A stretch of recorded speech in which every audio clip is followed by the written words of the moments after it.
Friends welcome to my channel विज्ञानी ma'am. Friends मैं भाबुची आपण माने समस्ते बहुत भलरे थिबे एंड ओटीटी पई प्रिपरेशन तो निश्चय स्टार्ट कर देथिबे जेहेतु आपण मानकर ओटीटी रो नोटिफिकेशन आसी जाय छि। एंड फ्रेंड्स मो सिलेबस रो कंप्लीट सिलेबस रो को बुक एंड को चैप्टर को फॉलो करबे आपण माने ता ऊपर मध्ये वीडियो गोटे अपलोड करि छि। जदि आपण माने देखि नाहंती जदि आपण देखिबा पई चाहू छंती ताले मो चैनल देखि पारिबे। तो फ्रेंड्स एबे आमे डिस्कशन करिबा आपण मानकर ओडिया पेडागोजी रो यूनिट 1 रो 70 एमसीक्यू। तो फ्रेंड्स आपण माननको कहि रखे आपण मानक पई डेली मॉर्निंग रे एंड इवनिंग रे मु क्लास नै आसीबी। आपण मानक पई सीडीपी रो यूनिट 1 रो एमसीक्यू ऑलरेडी मु अपलोड करिछि। तो आज ओडिया पेडागोजी रो यूनिट 1 रो क्लास हमें करिबा।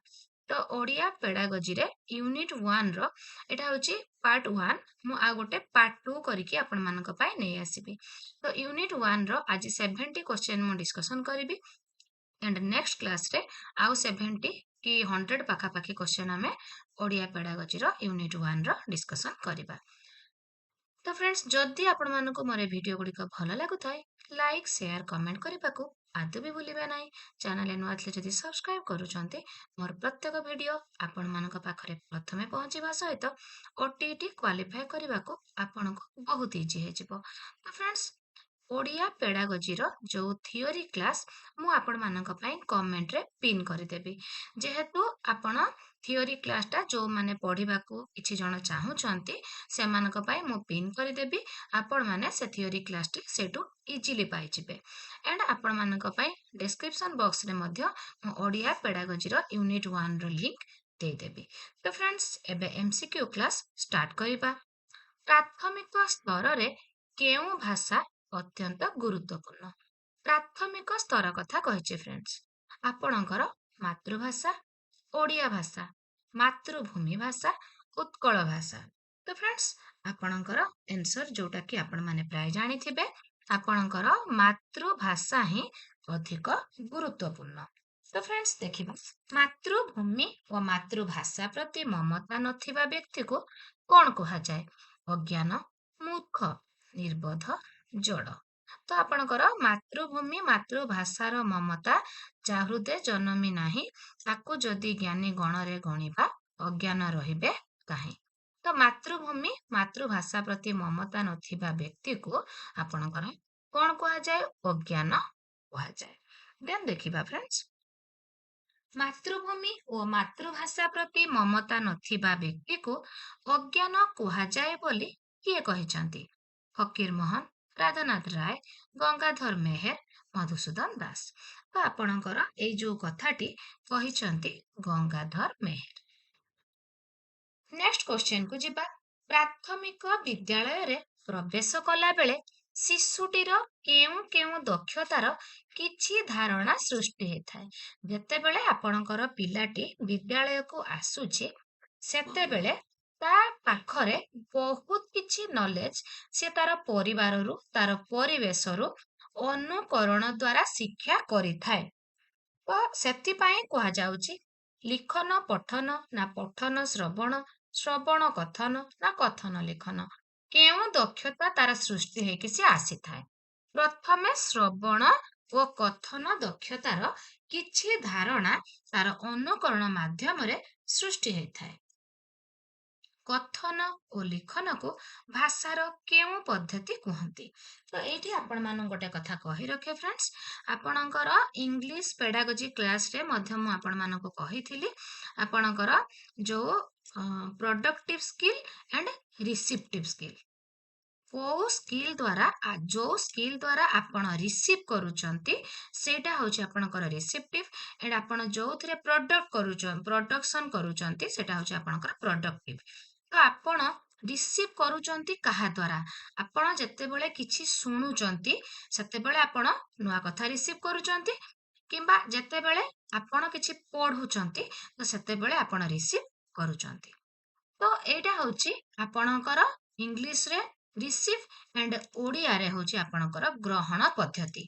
तो ग्रहण करूचंती आपण कहा द्वारा तेबे श्रवण एंड पठन द्वारा एंड आपण ପ୍ରକାଶ ଯୋଉଟା ପ୍ରଡକ୍ଟିଭ କହିଲେ ଆପଣ ପ୍ରକାଶ କରୁଛନ୍ତି କାହା ଦ୍ୱାରା ଆପଣ ଯେତେବେଳେ କଥା କହୁଛନ୍ତି ଆଉ ଲେଖୁଛନ୍ତି ଯେତେବେଳେ ଆପଣଙ୍କର କଥନ ଓ ଲିଖନ ଦକ୍ଷତା କାମ ଚାଲିଛି ସେତେବେଳେ ଆପଣ ଆପଣଙ୍କ ମନର କଥାକୁ ଆପଣ ପ୍ରକାଶ କରୁଛନ୍ତି ତାହେଲେ ଗ୍ରହଣ ପଦ୍ଧତି କୋଉଟା ଏଣ୍ଡ ପ୍ରକାଶ ପଦ୍ଧତି କୋଉଟା ହେଲା ତ ଆପଣଙ୍କର କଥା କହିବା ଏଣ୍ଡ ଲେଖିବା କହିବା ଆଉ ଲେଖିବା ହେଲା ପ୍ରକାଶ କରିବା ପଦ୍ଧତି ଏଣ୍ଡ ଆପଣଙ୍କର ଶୁଣିବା ଆଉ ପଢିବା ହେଲା ଗ୍ରହଣ କରିବା ପଦ୍ଧତି ତ ଆପଣଙ୍କର ଏଠି କଣ ଦେଇଛି ଫ୍ରେଣ୍ଡସ୍ କଥନ ଓ ଲିଖନ ତ କଥନ ଆଉ ଲିଖନ ଯେତେବେଳେ ତାହେଲେ କରାଗଲା ତାହେଲେ ଏଇଟା ଆପଣଙ୍କର କଣ ହେଲା ଆପଣ ପ୍ରକାଶ କଲେ କହିଲେ ଆଉ ଲେଖିଲେ ମାନେ ପ୍ରକାଶ କଲେ ତେଣୁ ପ୍ରକାଶ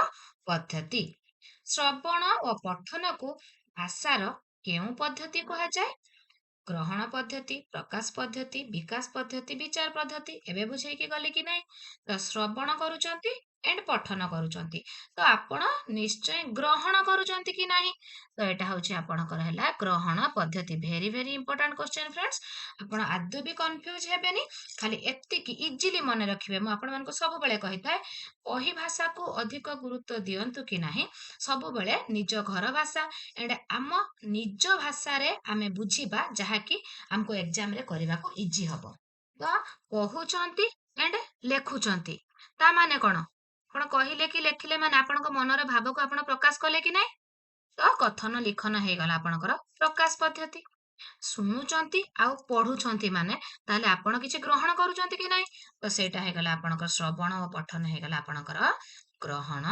ପଦ୍ଧତି ତ ଆପଣ ମାନେ ନିଶ୍ଚୟ ବୁଝିପାରିଥିବେ ନେକ୍ସଟ କ୍ୱେଶ୍ଚନ କୁ ଯିବା କାହା ଦ୍ୱାରା ବକ୍ତା ଓ ଶ୍ରୋତା ମଧ୍ୟରେ ସମ୍ପର୍କ ଦୃଢୀଭୂତ ହୁଏ ବକ୍ତା ଓ ଶ୍ରୋତା କହୁଛି ଜଣେ ଶୁଣୁଛି ସାହିତ୍ୟ ଦ୍ୱାରା ଇତିହାସ ଦ୍ୱାରା ମାତୃଭାଷା ଦ୍ୱାରା ଇଂରାଜୀ ଭାଷା ଦ୍ୱାରା ମାତୃଭାଷା ଦ୍ୱାରା ସାଧାରଣତଃ ଭାଷା ଶିକ୍ଷାର କେତୋଟି ପ୍ରମୁଖ ଦକ୍ଷତା ରହିଛି ତ ଫ୍ରେଣ୍ଡସ୍ ଆପଣଙ୍କର ଭାଷା ଶିକ୍ଷାରେ ଆମର ଟୋଟାଲ ରହୁଛି ଆପଣଙ୍କର 9ଟି ଦକ୍ଷତା କିନ୍ତୁ ଆପଣଙ୍କର ମୌଳିକ ଦକ୍ଷତା ଯୋଉଟା ପ୍ରମୁଖ ଦକ୍ଷତା ବା ମୌଳିକ ଦକ୍ଷତା ବି ବେଳେ ବେଳେ କ୍ୱେଶ୍ଚନ ରେ ଆସିଥାଏ ବେଳେ ବେଳେ ପ୍ରମୁଖ ବା ମୌଳିକ ବି ଆସେ ତ ସେଇଟା ହଉଛି ଆପଣଙ୍କର 4ଟି ଶ୍ରବଣ କଥନ ପଠନ ଲିଖନ ପ୍ରମୁଖ ଦକ୍ଷତା ମଧ୍ୟରୁ କେଉଁ ଦକ୍ଷତାଟି ସର୍ବ ପୁରାତନ ସବୁଠୁ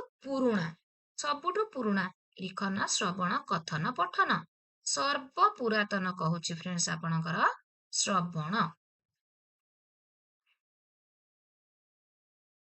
କହି ଜାଣିଲେ କଥା ସୁନ୍ଦର ଏହା କେଉଁ ଦକ୍ଷତାକୁ ଲକ୍ଷ୍ୟ କରି କୁହାଯାଇଛି କହି ଜାଣିଲେ କଥା ସୁନ୍ଦର କହିବା କଥା କୁହାହଉଛି କି ନାହିଁ ଫ୍ରେଣ୍ଡସ୍ ତ କହିବା କଥା କୁହାହଉଛି ମାନେ ଆପଣଙ୍କୁ ଏଠି କିଛି କଷ୍ଟ କରିବାକୁ ପଡିବନି କି ଭାବିବାକୁ ପଡିବନି ଆପଣ ସାଙ୍ଗେ ସାଙ୍ଗେ କଥନ ବୋଲି ଟିକ୍ କରିଦେବେ ତର୍କ ଓ ବକ୍ତୃତା ସଭାର ଆୟୋଜନ ଦ୍ୱାରା କେଉଁ ଦକ୍ଷତାର ବୃଦ୍ଧି ହୁଏ ତର୍କ ଓ ବକ୍ତୃତା ସଭାର ଆୟୋଜନ କରାହେଇଛି ତ ଲିଖନ ଶ୍ରବଣ ପଠନ ଓ କଥନ ଯେତେବେଳେ ତର୍କ କି ବକ୍ତୃତା ହଉଛି ସେଠି ପିଲାଟି କଣ କରୁଛି କଥନ କହୁଛି କି ନାଇଁ ତ ଆପଣଙ୍କର କେଉଁ ଦକ୍ଷତା ହେଲା କଥନ ଦକ୍ଷତା ନୀରବ ପଠନ ଦ୍ୱାରା ପିଲାମାନଙ୍କର କଣ ବୃଦ୍ଧି ହୁଏ ଏକାଗ୍ରତା ଆଗ୍ରହ ଅଭ୍ୟାସ ଜ୍ଞାନ ଆପଣ ଯେତେବେଳେ ପିଲାଟିକୁ ନୀରବ ପଠନ କରିବାକୁ ଦେବେ ତ ତାର କଣ ବୃଦ୍ଧି ହଉଛି ତାର ଏକାଗ୍ରତା ବୃଦ୍ଧି ହେଉଛି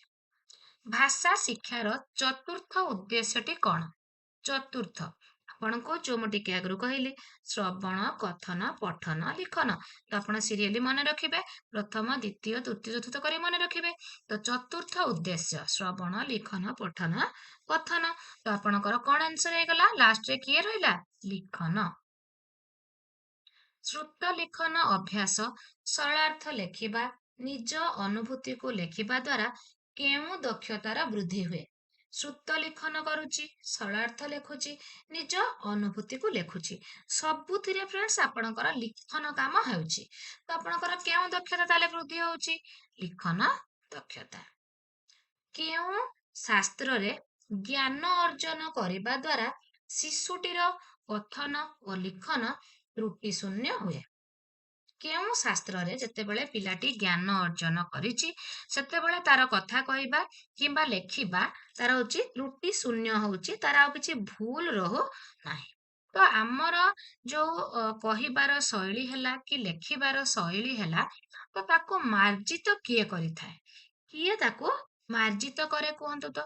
ସାହିତ୍ୟ ନା ବିଜ୍ଞାନ ନା ଇତିହାସ ନା ବ୍ୟାକରଣ? ଆପଣଙ୍କର ତ୍ରୁଟିକୁ ମାର୍ଜନ କରିଥାଏ ବ୍ୟାକରଣ। କେଉଁ ଦକ୍ଷତା ବୁଝିବା ପ୍ରକ୍ରିୟା ସହ ସମ୍ପୃକ୍ତ? ବୁଝିବା, ବୁଝୁଛନ୍ତି ଆପଣ। ଲିଖନ, ପଠନ, ଧାରଣାର ବୋଧକ୍ଷମତା, ଶ୍ରବଣ। ପିଲାଟି କୋଉଥିରେ ବୁଝୁଛି? ଆପଣ ମାନେ ଜାଣିଥିବେ ଆପଣଙ୍କର ଧାରଣାର ବୋଧଗମ୍ୟତା। ବୁଝିବା କଥା ଆସିବ ମାନେ ଗୋଟେ ପ୍ରସଙ୍ଗକୁ ଯେତେବେଳେ ଶିକ୍ଷକ ପଢାନ୍ତି, ପଢେଇ ସାରିବା ପରେ ତାଙ୍କର ଯେତେବେଳେ ପ୍ରସଙ୍ଗଟିକୁ ବୁଝେଇବାର ଥାଏ, ସେଇଟା ହଉଛି ଆପଣଙ୍କର ଧାରଣାର ବୋଧଗମ୍ୟତା। ଶିକ୍ଷକ ଶିକ୍ଷିକାଙ୍କ ବିନା ସାହାଯ୍ୟରେ ପିଲାମାନେ ପାଠକୁ ବୁଝି ନିଜେ ନିଜେ ପ୍ରୟୋଗ କରିବାକୁ କଣ କୁହାଯାଏ? ବିନା ସାହାଯ୍ୟରେ ଶିକ୍ଷକ ଶିକ୍ଷୟିତ୍ରୀଙ୍କ ସାହାଯ୍ୟ ସେମାନେ ନେବେ ନାହିଁ। ଲିଖନ, ସ୍ୱଶିକ୍ଷଣ, ପଠନ, ଶ୍ରବଣ, ନିଜେ, ସ୍ୱଶିକ୍ଷଣ। ନେକ୍ସଟ କ୍ୱେଶ୍ଚନ କୁ ଯିବା। କିଏ ମାତୃଭାଷାକୁ ଆମର କ୍ରିଏଟିଭ ପାୱାର ବୋଲି କହିଛନ୍ତି? Creative power. Plato, John Dewey, ରାଇବନ୍, ସକ୍ରେଟିସ୍। ତ ଫ୍ରେଣ୍ଡସ୍ ଏଠି ଇମ୍ପୋର୍ଟାଣ୍ଟ ରହୁଛି, ଏଇଟା ମନେ ରଖିବେ, କ୍ରିଏଟିଭ ପାୱାର କଥା କହୁଛି। ତ କ୍ରିଏଟିଭ ପାୱାର ଆପଣ କିଏ କହିଥିଲେ ମାତୃଭାଷାକୁ? ଆପଣଙ୍କର ରାଇବନ୍ କହିଥିଲେ। ମାତୃଭାଷା ଏକ ଧାରାରେ ଭାବ ପ୍ରକାଶର ମାଧ୍ୟମ, ଜ୍ଞାନ ଓ ଆନନ୍ଦ ଆହରଣର ଏକ ଉତ୍ସ ଓ ରୁଚି ଓ ଆବେଗାନୁଭୂତିର ନିୟାମକ ବୋଲି କେଉଁ ଭାଷାବିତ୍ କହିଛନ୍ତି? ରାଇବନ୍, ସକ୍ରେଟିସ୍, ଜନ୍ ଡୁଇ, ପ୍ଲାଟୋ। ତ ଫ୍ରେଣ୍ଡସ୍ କିଏ କହିଛନ୍ତି? ରାଇବନ୍ କହିଛନ୍ତି। ବିଦ୍ୟାଳୟରେ ଭାଷା ଉପରେ କେଉଁ ଶିକ୍ଷା ଆରମ୍ଭ ହୁଏ? ବିଦ୍ୟାଳୟରେ ଭାଷା ଉପରେ ସାକ୍ଷର ଭିତ୍ତିକ ଶିକ୍ଷା, ଆନୁଷ୍ଠାନିକ ଶିକ୍ଷା, ଧନ୍ଦାମୂଳକ ଶିକ୍ଷା, ଅଣଆନୁଷ୍ଠାନିକ ଶିକ୍ଷା। ତ ଫ୍ରେଣ୍ଡସ୍ ଆପଣଙ୍କର ଆନ୍ସର ହେଇଯିବ, ବିଦ୍ୟାଳୟ କଥା କହିଛି ମାନେ ଆନୁଷ୍ଠାନିକ ଶିକ୍ଷା। ବିଦ୍ୟାଳୟରେ ଆନୁଷ୍ଠାନିକ ଶିକ୍ଷା। କେଉଁ ଜ୍ଞାନ ଲାଭ ପରେ ବିଦ୍ୟାର୍ଥୀ ପଠନ ଓ ଲିଖନ କରେ? କେଉଁ ଜ୍ଞାନ ସିଏ ପାଇଲା ପରେ ତାପରେ ଯାଇକି ସିଏ ପଠନ ଆଉ ଲିଖନ କରିପାରିବ? ବର୍ଣ୍ଣ ଜ୍ଞାନ, ଲିଖନ ଜ୍ଞାନ, ପଠନ ଜ୍ଞାନ, ଶ୍ରବଣ ଜ୍ଞାନ। ଯେତେବେଳେ ପିଲାଟିକୁ ଆପଣ ବର୍ଣ୍ଣର ଜ୍ଞାନ ଦେଇଦେବେ, ବର୍ଣ୍ଣର ଆକାର କିପରି, ବର୍ଣ୍ଣକୁ କିପରି ସେ ଲେଖୁଛି, ତ ବର୍ଣ୍ଣର ଜ୍ଞାନଟି ପିଲା ପାଇଗଲେ ସିଏ ପଠନ ଓ ଲିଖନ କରିପାରେ। ଉଚ୍ଚ ପ୍ରାଥମିକ ସ୍ତରରେ ଭାଷାର କେଉଁ ଦିଗ ଉପରେ ଗୁରୁତ୍ୱ ଦିଆଯାଇଥାଏ? ଉଚ୍ଚ ପ୍ରାଥମିକ ସ୍ତର କଥା କହୁଛି। ଶ୍ରବଣ, କଥନ, ପଠନ ଓ ଲିଖନ, ପଠନ। ତ ଫ୍ରେଣ୍ଡସ୍ ଆପଣମାନଙ୍କୁ ଏଠି କହି ରଖେ, ଆପଣଙ୍କର ପ୍ରାଥମିକ ସ୍ତରରେ ଶ୍ରବଣ ଓ କଥନ ଉପରେ ଅଧିକ ଇମ୍ପୋର୍ଟାନ୍ସ ଦିଆଯାଇଥାଏ। ଦେନ୍ ଆପଣଙ୍କର ଉଚ୍ଚ ପ୍ରାଥମିକକୁ ଗଲେ ପିଲାର ପଠନ ଓ ଲିଖନ ଉପରେ ଗୁରୁତ୍ୱ ଦିଆଯାଏ। ମାତୃଭାଷାର ବିକାଶ ହେଲେ ପିଲାଟିର କଣ ଉନ୍ନତି ହେବ? ସର୍ବାଙ୍ଗୀନ ଉନ୍ନତି, ଜୀବନ କୌଶଳ, ଧନ୍ଦାମୂଳକ ଶିକ୍ଷା, ଅନେକ ଭାଷା ଶିଖିବା। ମାତୃଭାଷାର ଯେତେବେଳେ ବିକାଶ ହେଇଯାଉଛି ସେତେବେଳେ ପିଲାଟିର କଣ ଉନ୍ନତି ହଉଛି?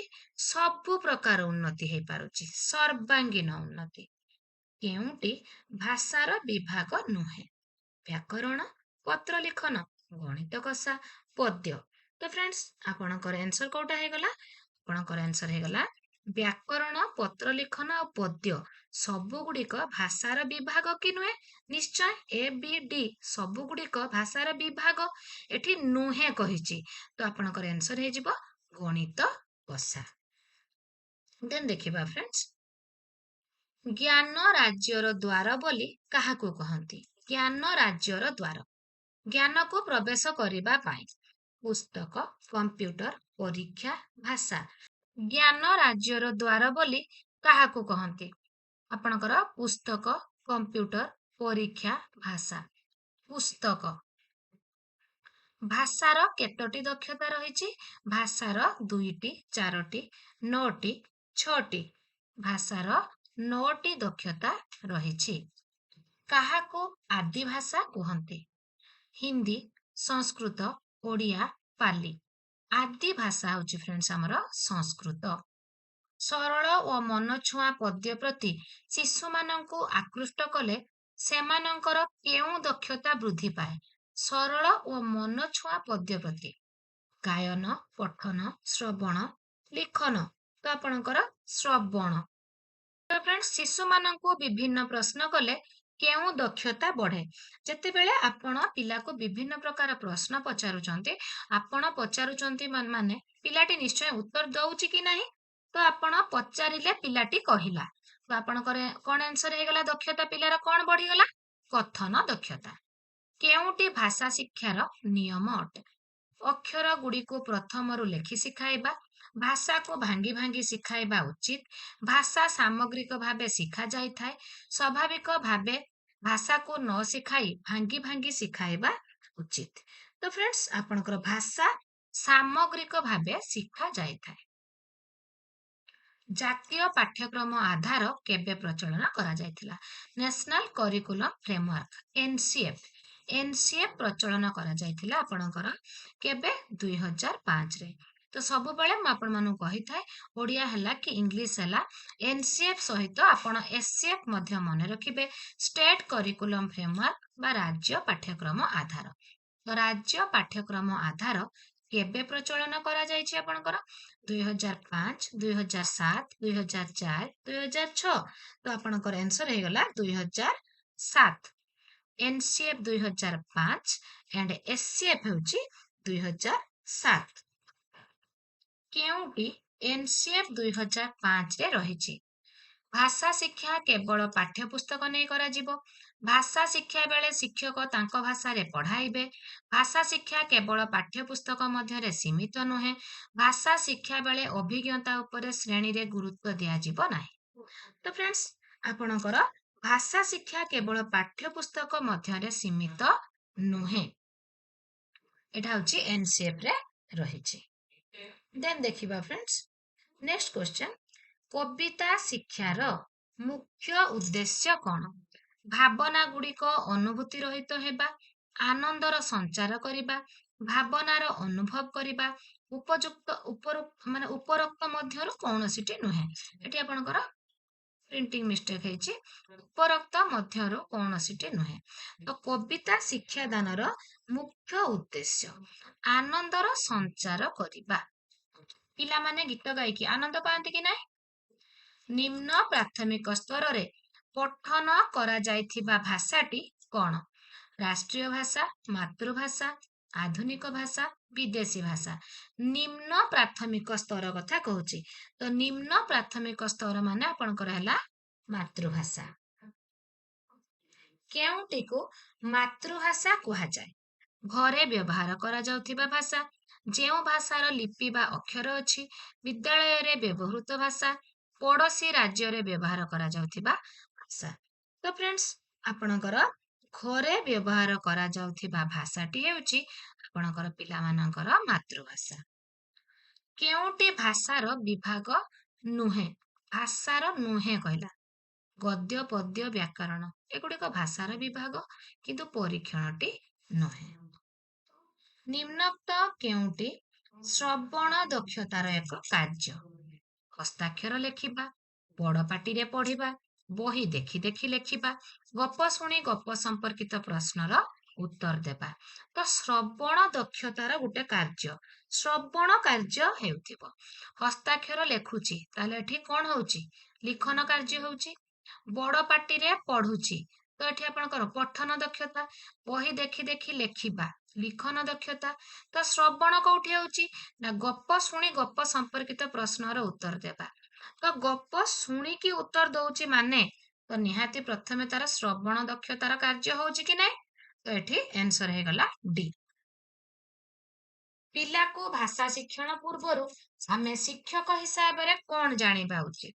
ପିଲାଟିକୁ ଭାଷା ଶିକ୍ଷା ଯୋଉ ଆମେ ଦବା, ତାକୁ ଦେବାକୁ ଯିବା ପୂର୍ବରୁ କେତୋଟି ଭାଷା କହୁଛି, କେତୋଟି ଭାଷା ସେ ଜାଣିଛି, କେଉଁ ମାଧ୍ୟମରେ ଭାଷା ଶିଖିଛି, ବ୍ୟାକରଣର ବିଭିନ୍ନ ନିୟମ ଜାଣିଛି କି ନାହିଁ। କେତୋଟି ଭାଷା ସେ କହୁଛି ପ୍ରଥମେ ଆମେ ଜାଣିବା ଆବଶ୍ୟକ। କେଉଁ ପରିସ୍ଥିତିରେ ଭାଷା ଶିକ୍ଷଣ ହେବା ଉଚିତ? ଖସାତ୍ମକ, ଆନନ୍ଦପୂର୍ଣ୍ଣ, ତୁଳନାତ୍ମକ, ଦ୍ୱନ୍ଦାତ୍ମକ। ତ ଭାଷା ଶିକ୍ଷଣଟା ଯୋଉ ହେବ ସେଟା ହଉଛି ଆପଣଙ୍କର ଆନନ୍ଦପୂର୍ଣ୍ଣ। କାହା ଉପରେ ଗୁରୁତ୍ୱ ଦେଲେ ଭାଷା ଶିକ୍ଷଣ ସ୍ୱାଭାବିକ ହୋଇଥାଏ? ଶବ୍ଦ କାଠିନ୍ୟ ଦୂରୀକରଣ, ସବଳତା ଉପରେ, ଦୁର୍ବଳତା ଉପରେ, ଖାଲି ବ୍ୟାକରଣ ଶିଖିବା ଉପରେ। ତ ଶବ୍ଦ କାଠିନ୍ୟ ଦୂରୀକରଣ। କେଉଁଟି ଉଚ୍ଚ ପ୍ରାଥମିକ ସ୍ତରରେ ପିଲାଙ୍କ ପାଇଁ କଥନ ଦକ୍ଷତା ବିକାଶ ପାଇଁ ଉପଯୁକ୍ତ? ଉଚ୍ଚ ପ୍ରାଥମିକ ସ୍ତର, କେଉଁ ସ୍ତର କଥା କହୁଛି? ଉଚ୍ଚ ପ୍ରାଥମିକ ସ୍ତର। କେଉଁ ଦକ୍ଷତା ଫ୍ରେଣ୍ଡସ୍ କହିଲା? କଥନ ଦକ୍ଷତା। ତ ବହି ଲେଖିବା, ଶିକ୍ଷକ ଡାକୁଥିବା କଥାକୁ ଶୁଣି ଲେଖିବା, କହିଲା ବେଳେ ଅନର୍ଗଳ ଭାବେ ପୂର୍ବାପର ସଂହତି ରକ୍ଷା କରିବା, ବହିକୁ ବଡ଼ ପାଟିରେ ପଢିବା। ତ ଆପଣଙ୍କର ଏଠି କଣ କହିଛି? କଥନ କଥା କହିଛି। ତ ଏଠି ରହିଲା ଆପଣଙ୍କର ଲିଖନ, ଏଠି ମଧ୍ୟ ରହିଲା ଲିଖନ। ତ ଆପଣଙ୍କର ବହିକୁ ବଡ଼ ପାଟିରେ ପଢିବା, ଏଠି ପଢିଲା। ତ କହିଲା ବେଳେ ଏ ଯୋଉ କହିବା କଥା ଆସିଲା, ତ ଏଇଠି ଆପଣଙ୍କର କଥନ ଦକ୍ଷତାର ବିକାଶ ପାଇଁ କାର୍ଯ୍ୟ ହେଉଛି। ତ ଏଇଠି ଆପଣଙ୍କର ଆନ୍ସର ହେଇଯିବ କହିଲା ବେଳେ ଅନର୍ଗଳ ଭାବେ ପୂର୍ବାପର ସଂହତି ରକ୍ଷା କରିବା, ଏଇଟା କଥନ ଦକ୍ଷତା ବିକାଶ ପାଇଁ ଉପଯୁକ୍ତ। ବ୍ୟାକରଣ ନିୟମ ଜାଣି ତାକୁ ପ୍ରୟୋଗ କରିବାକୁ କଣ କୁହାଯାଏ? ବ୍ୟାକରଣର ନିୟମକୁ ଜାଣିକି। ଭାଷା ବ୍ୟାକରଣ, ବ୍ୟବହାରିକ ବ୍ୟାକରଣ, ସିଦ୍ଧାନ୍ତ ବ୍ୟାକରଣ, ତାତ୍ତ୍ୱିକ ବ୍ୟାକରଣ। ତ ଫ୍ରେଣ୍ଡସ୍ ବ୍ୟବହାରିକ ବ୍ୟାକରଣ। ନେକ୍ସଟ ଦେଖିବା ଫ୍ରେଣ୍ଡସ୍, ଧ୍ୱନି ଦୃଷ୍ଟିରୁ ଶବ୍ଦ ମଧ୍ୟରେ ସମତା ଆଣିବା, ଶବ୍ଦ ଓ ଅର୍ଥ ମଧ୍ୟରେ ଥିବା ସମ୍ବନ୍ଧ ଓ ପାର୍ଥକ୍ୟ ଜାଣିବା, ବାକ୍ୟ ଗଠନ ନିୟମ ଜାଣିବା, କେଉଁ ଦକ୍ଷତାର ବିକାଶ କରୁଛି? କଣ କାମ ତାହେଲେ ହଉଛି ଫ୍ରେଣ୍ଡସ୍? ଶବ୍ଦ ମଧ୍ୟରେ ସମତା ଆଣୁଛି, ଶବ୍ଦ ଓ ଅର୍ଥ ମଧ୍ୟରେ ସମ୍ବନ୍ଧ ଓ ପାର୍ଥକ୍ୟ ଜାଣିବା, ବାକ୍ୟ ଗଠନ ନିୟମ ଜାଣିବା। ତ କଥନ, ଲିଖନ, ପଠନ, ବ୍ୟବହାରିକ ବ୍ୟାକରଣ। ତ ଫ୍ରେଣ୍ଡସ୍ ବ୍ୟବହାରିକ ବ୍ୟାକରଣ। ଦେନ୍ ଦେଖିବା, କେଉଁ ଦକ୍ଷତାର ଅଧିକାରୀ ହେଲେ ପିଲାମାନେ ଆତ୍ମନିର୍ଭରଶୀଳ ହୁଅନ୍ତି? ବ୍ୟବହାରିକ ବ୍ୟାକରଣ, ଧାରଣାର ବୋଧଗମ୍ୟତା, ସ୍ୱଶିକ୍ଷଣ, ଲିଖନ। ତ ଫ୍ରେଣ୍ଡସ୍ ଆପଣଙ୍କର ସ୍ୱଶିକ୍ଷଣ, ଆତ୍ମନିର୍ଭରଶୀଳ କଥା ଯେହେତୁ କହିଛି, ତ ଆପଣଙ୍କର ଆନ୍ସର ହେଇଗଲା ସ୍ୱଶିକ୍ଷଣ। ସ୍ୱଶିକ୍ଷଣ, ନିଜେ ଶିଖେ, ଆତ୍ମନିର୍ଭରଶୀଳ ହୁଏ। ପଠନ ପିଲାମାନଙ୍କ ପାଇଁ କାହିଁକି ଆବଶ୍ୟକ? ପଠନ ଜ୍ଞାନ ବୃଦ୍ଧି ପାଇଁ, ସୃଜନାତ୍ମକ ଲିଖନ ପାଇଁ, ମନ ଖୋଲା କଥା ହେବା ପାଇଁ, ମନ ଦେଇ ଗପ ଶୁଣିବା ପାଇଁ। ତ ପଠନଟା କାହିଁକି ଆବଶ୍ୟକ ପିଲାମାନଙ୍କ ପାଇଁ? ଜ୍ଞାନ ବୃଦ୍ଧି ପାଇଁ। ଭାଷା ସମ୍ପର୍କିତ ପ୍ରମୁଖ କୌଶଳ ଗୁଡ଼ିକ କିପରି ଭାବେ ଆବଦ୍ଧ ହୋଇଥାନ୍ତି? ବିଶୃଙ୍ଖଳିତ, ନିର୍ଦ୍ଦିଷ୍ଟ ବ୍ୟବଧାନ, ଶୃଙ୍ଖଳିତ, ଆଗ ପଛ। ତ ଫ୍ରେଣ୍ଡସ୍ ଆପଣଙ୍କର ଆନ୍ସର ହେଇଗଲା ଶୃଙ୍ଖଳିତ। ପଞ୍ଚମ ଶ୍ରେଣୀ ପାଠ ସରିଲା ବେଳକୁ ଜଣେ ଶିକ୍ଷାର୍ଥୀ ଅନ୍ୟୁନ କେତୋଟି ଶବ୍ଦ ଜାଣିବା ଆବଶ୍ୟକ? ତ ଟାଇମଟା ଦେଖନ୍ତୁ, ପଞ୍ଚମ ଶ୍ରେଣୀ ପାଠ ସରିଲା ବେଳକୁ 10,000, 20,000, 15,000, 5,000। ତ ଫ୍ରେଣ୍ଡସ୍ ଆନ୍ସର ହେଇଗଲା 5,000। କେବଳ ପାଠ୍ୟ ପୁସ୍ତକ ମଧ୍ୟରେ ସୀମିତ ରହିଲେ ଭାଷା ଶିକ୍ଷା ଭଲ ହୋଇପାରି ନଥାଏ। ଏହା କେଉଁଥିରେ ଉଲ୍ଲେଖ କରାଯାଇଛି? NCF 2007, NCF 2005, NCF 2006 and NCF 2008। ତ କେବଳ ପାଠ୍ୟ ପୁସ୍ତକ ମଧ୍ୟରେ ସୀମିତ ରହିବା ନାହିଁ, ଏକଥା କିଏ କହିଥିଲେ? NCF 2005 କହିଥିଲେ କି ନାହିଁ? NCF 2005। କେଉଁ ଶ୍ରେଣୀରେ ଭାଷା, ଗଣିତ ଓ ପରିବେଶର ସମନ୍ୱିତ ପୁସ୍ତକ ରହିଛି? ସମନ୍ୱିତ ପୁସ୍ତକ କଥା କହି ରଖେ ଫ୍ରେଣ୍ଡସ୍, ଆପଣଙ୍କର ପ୍ରଥମ ଶ୍ରେଣୀରେ ଭାଷା, ଗଣିତ ଓ ପରିବେଶ ତିନୋଟିର ସମନ୍ୱୟ କରି ତାଙ୍କର ହସ ଖେଳ ପ୍ରଥମ ଭାଗ ଏଣ୍ଡ ହସ ଖେଳ ଦ୍ୱିତୀୟ ଭାଗ ବହି ରହିଛି। କାହାର? ପ୍ରଥମ ଶ୍ରେଣୀରେ। ଏଣ୍ଡ ଭାଷା ଗଣିତକୁ एंड भाषा परिवेश को समन्वय करिकी द्वितीय श्रेणी हस खुशी बही एंड गणित को गणित खेल अलग करा जायछि। तो प्रथम श्रेणी रे भाषा गणित परिवेश समन्वय घटी एंड जोटी क्वेश्चन पड़िबो केवल भाषा और परिवेश समन्वय घटी को क्लास रे सेटा आपण कहिबे द्वितीय श्रेणी रे किंतु भाषा गणित और परिवेश तीनोटी जाकर समन्वय घटी आपणकर प्रथम श्रेणी रे। प्रत्येक साहित्य रे ସେହି ସମୟର କଣ ପ୍ରତିଫଳିତ ହୁଏ? ଦେଶର କଥା, ଦେଶର ଲୋକମାନଙ୍କ କଥା, ଐତିହ୍ୟ ସଂସ୍କୃତି ପରମ୍ପରା, ବିଦେଶ କଥା।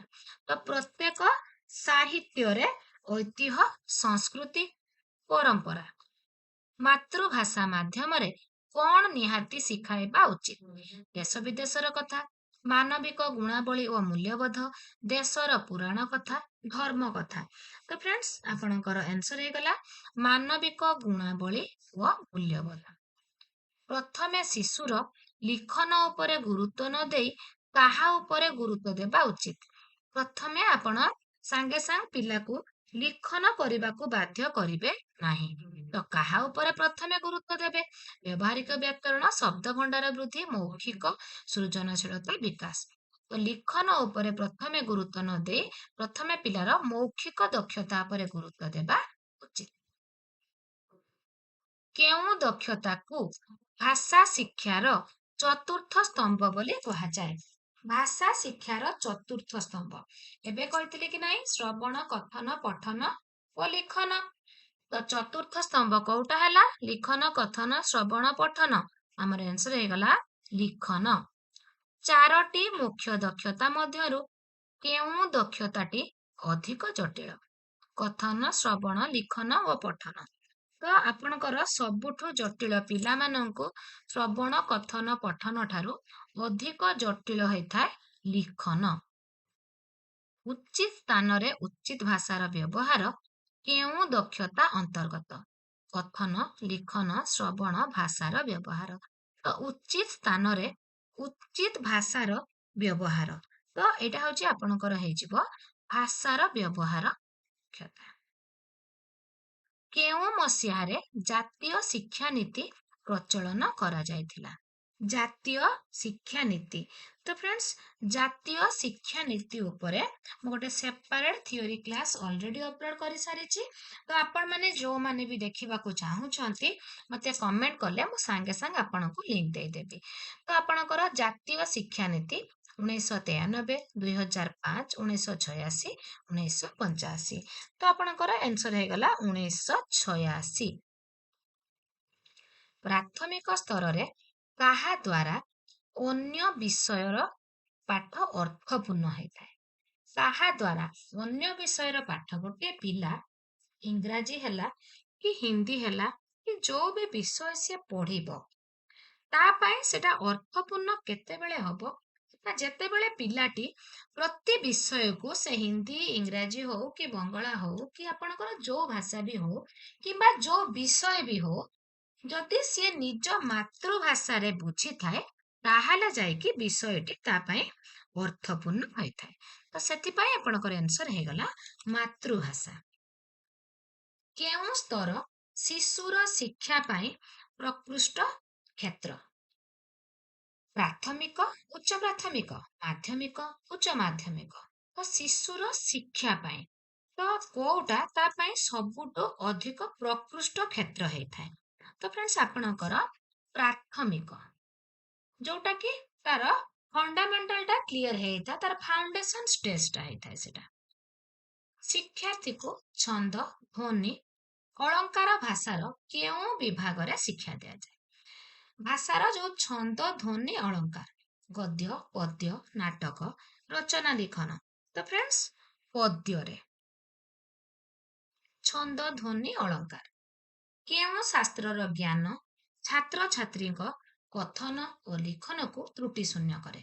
କେଉଁ ଶାସ୍ତ୍ର କୋଉଟା ପଢିଲେ ଆପଣ କଥନ ଓ ଲିଖନକୁ ସେ ତ୍ରୁଟି ଶୂନ୍ୟ କରିବ ଯୋଉଟା କି ଆମର କଥନ ଓ ଲିଖନକୁ ଅଧିକ ମାର୍ଜିତ କରିଥାଏ? କିଏ କରିଥାଏ? ଗଦ୍ୟ, ପଦ୍ୟ, ବ୍ୟାକରଣ, ନାଟକ, ବ୍ୟାକରଣ। विद्यालय मानकरे जेते विषय अध्ययन हुए सेथि मध्यरे कविता जेपरी मनुष्य हृदय को परिमार्जित करे, मनुष्य मन को सौंदर्य रसरे अभिषिक्त करे, सेपरी कार्य अन्य कौनसी विषय द्वारा साधित हुए नाही। एही उक्ति कहार? फकीर मोहन सेनापति, गंगाधर मेहेर, मधुसूदन दास, मधुसूदन राव। तो फ्रेंड्स आपनकर आंसर हे गला मधुसूदन राव। को आसिबा पूर्वरु शिशु केउ भाषारे दक्षता अर्जन करिथाय? ओटीटी 2015 रे आस्तिला। विद्यालय को से आसिबा पूर्वरु मानक भाषा, कथित भाषा, लिखित भाषा, बौद्धिक भाषा। तो फ्रेंड्स आपनकर कथित भाषा। केउटिको पद्य शिक्षादानर उद्देश्य रूपे ग्रहण करा जाय परिबो? ओटीटी 2013 फास्ट रे आसीतिला। पद्य शिक्षादानर उद्देश्य सौंदर्य बोधर विकास, व्याकरण ज्ञानर अभिवृद्धि, अधिक बही और संवादपत्र पठन रे आग्रह, चित्र देखि संपर्क स्थापन। तो फ्रेंड्स सौंदर्य बोधर विकास। तापर देखिबा निम्नोक्त मध्यरु केउ उक्तिटी बहुभाषी परिस्थिति रे ओडिया भाषा पठन और भाव ग्रहण रे थिबा असुविधा रूपे ग्रहण करा जाए? तो आपणकर शुणिबा, कहिबा, पढ़िबा और लेखिबा दक्षतारे अभिवृद्धि हासिल करिबा, भाषागत कौशल हासिल और तात्विक पठन रे दक्षता हासिल करिबा, पाठ्य पुस्तक को आंशिक बुझी पारिबा, मात्र सरल प्रश्नर उत्तर देई न पारिबा, पठितांशर सार कथा, नीति शिक्षा इत्यादि को सहजरे बुझी पारिबा। तो फ्रेंड्स आपणकर केउ उक्तिटी बहुभाषी परिस्थिति रे ओडिया भाषा पठन और भाव ग्रहण रे असुविधा रूपे ग्रहण करायछि? से कहूछि एठी असुविधा। ताहले आंसर हबो पाठ्य पुस्तक को आंशिक बुझी पारिबा, मात्र सरल प्रश्नर उत्तर देई न पारिबा। प्राथमिक स्तर रे मातृभाषा शिक्षणर केउटी लक्ष्य नुहे कहला? फ्रेंड्स क्वेश्चन टिको भलो भाबे पढ़िबे, आपनक माइंड को डाइवर्ट करिबा पई प्राय क्वेश्चन रे नुहे रही थाए। तो ओटीटी 2013 सेकेंड रे आस्तिला। मानविक गुणावली व मूल्यबोधर विकास, उत्तम नागरिक गठन, पिलांक सम्मान वर्धन, सर्जनशीलतार विकास। तो प्राथमिक स्तर रे मातृभाषा शिक्षार लक्ष्य नुहे कहूची, नुहे पिलांक सम्मान वर्धन। तो आपणकर मानविक गुणावली, मूल्यबोधर विकास, उत्तम नागरिक गठन, सृजनशीलतार विकास एगुड़िक सबू मातृभाषा शिक्षार लक्ष्य, किंतु लक्ष्य नुहे केटा पिलांक सम्मान वर्धन। तो आंसर हे गला आपणकर सी। केउटी वर्णाशुद्धि निराकरणर उपाय नुहे? वर्णाशुद्धि निराकरणर उपाय, उपाय पचारि नाही, उपायटा नुहे। 2013 सेकेंड रे आस्तिला। श्रुत लिखन, बनान खेल, अभिधान व्यवहार, त्रुटिपूर्ण उच्चारण। तो आपणकर त्रुटिपूर्ण उच्चारणटा वर्णाशुद्धि निराकरणर उपाय नुहे। आपणकर श्रुत लिखन, बनान खेल, अभिधान व्यवहार सबु होची वर्णाशुद्धि निराकरणर उपाय। तो एठी नुहे बोली पचारिछि, तो त्रुटिपूर्ण उच्चारण। तो फ्रेंड्स एठी हमें 70 क्वेश्चन आमे डिस्कशन करिदेले ओडिया पेडागोजी रो यूनिट 1 रो। तो नेक्स्ट क्लास रे ओडिया पेडागोजी यूनिट 1 रो आउ जो 100 पाखापाखी क्वेश्चन अछि मु आपण मानक पई नै आसीबी। तापरे आपणकर ओडिया पेडागोजी रो यूनिट 1 आपणकर कंप्लीट हे जिवो। तो फ्रेंड्स जदि आपण मानको मोर वीडियो गुडी को भलो लागु थाए लाइक आ कमेंट करबा को आदु भी भूलिबे नाही। एवं मॉर्निंग रे एंड इवनिंग रे जो क्लास अपलोड होची जदि आपण ताकू एबे ठारू देखिबा स्टार्ट करूचंती ताहले ओटीटी पास करबा आपण को इजी हे जिवो। आज पय एतिकी टेक केयर।